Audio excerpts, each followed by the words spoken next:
Oh, hiya, and welcome to another episode of Game Creation.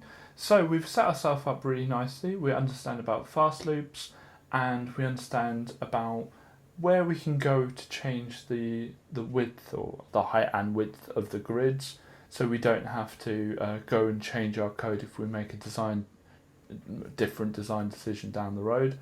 We can do things nice and simply in one place now. But today's actually about doing this grid. I want to really get into creating our grid, and let's just get started. So let's go to the screen.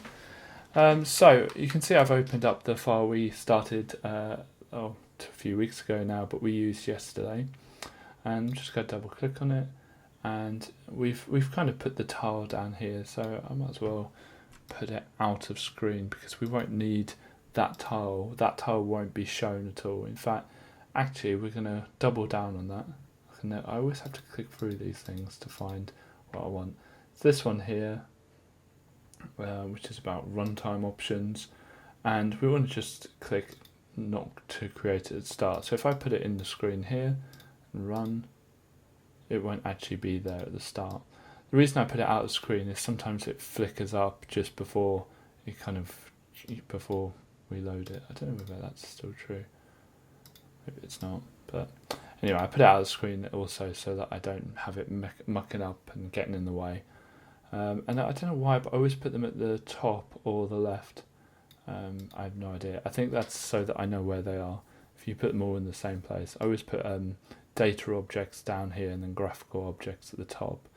But some graphical objects I make really big, so I put some of those down the left hand side here. Anyway, rambling. Right, we want to first of all just go and click into our global values and just put that back to 64 because I don't mind that being 64 at the moment. Right, let's go into our event editor. And we've already created a group called tiles, so we might as well create a subgroup in here. Insert a subgroup. And they don't call it subgroup, they just call it group. And I could say tile creation. There we go. So this is where the tiles are going to get created. And what we want to do in today's video, I'll go back to the frame editor, is create a row of tiles like that. That's what I'm after.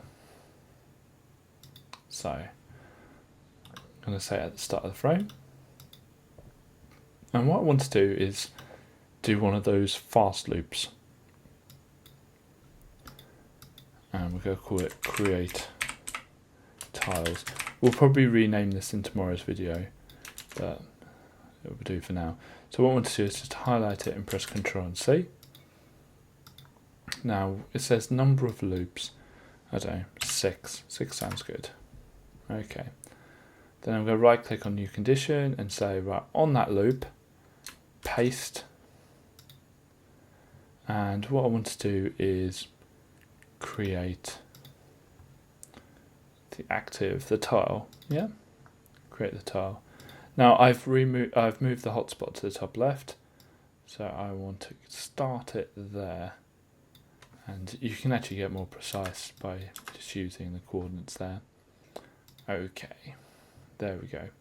So if I run that now, oh, there's not 6 of them.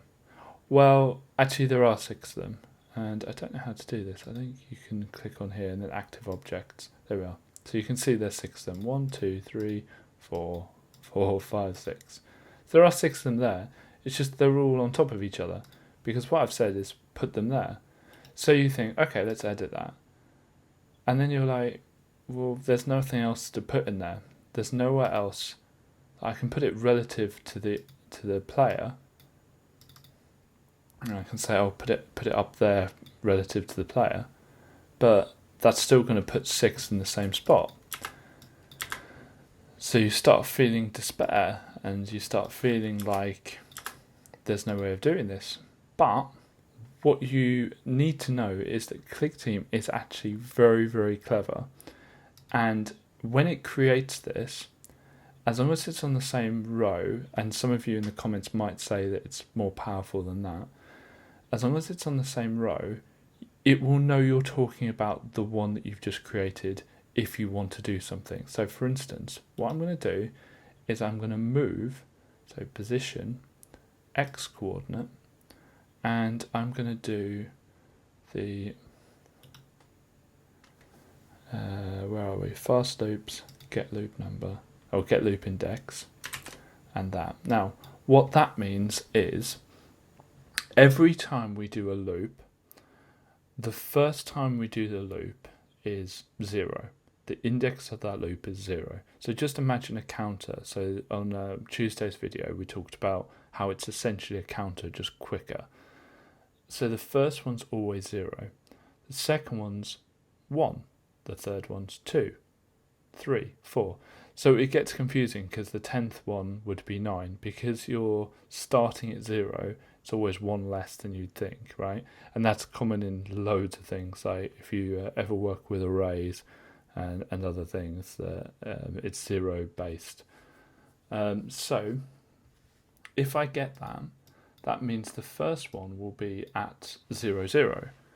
The second one would be at 1, 0, because it's getting the loop index, and for the second loop, the loop index is 1. Then the third one is at 2, and then 3, and then 4. So if I click OK and run,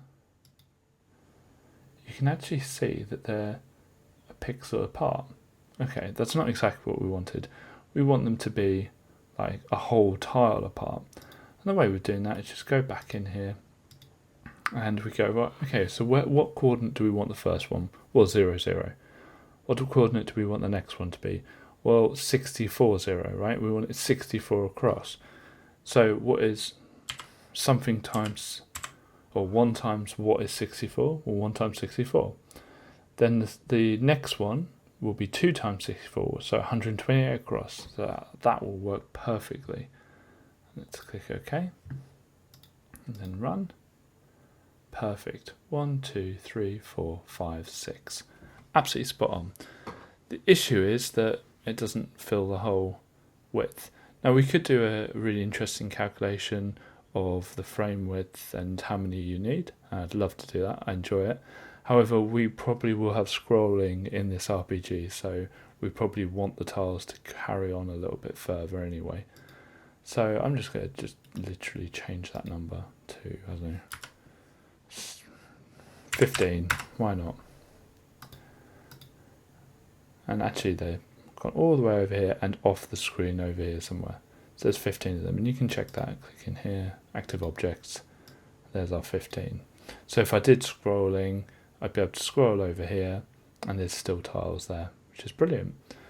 And in tomorrow's video, what we're going to be doing is having a look at how we create all of the other tiles, because obviously this is great for walking up at the top.